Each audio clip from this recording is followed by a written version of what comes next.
கட்டுமான தொழிலாளர்கள் தங்கியிருந்த குடிசை இரவில் சேதப்படுத்திய காட்டு யானைகள்.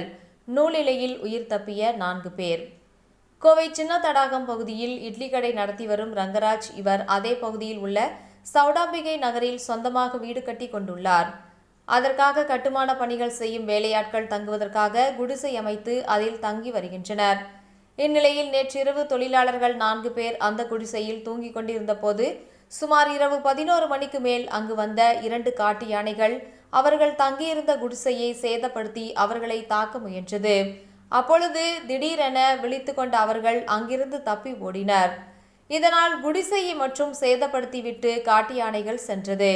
இது குறித்து வனத்துறையினருக்கு தகவல் தெரிவித்துள்ளனர். மேலும் அப்பகுதிக்கு யானைகள் வராமல் பொதுமக்களின் உயிர்களை பாதுகாக்க வனத்துறையினர் நடவடிக்கை எடுக்க வேண்டும் என அப்பகுதி மக்கள் கோரிக்கை விடுத்துள்ளனர்.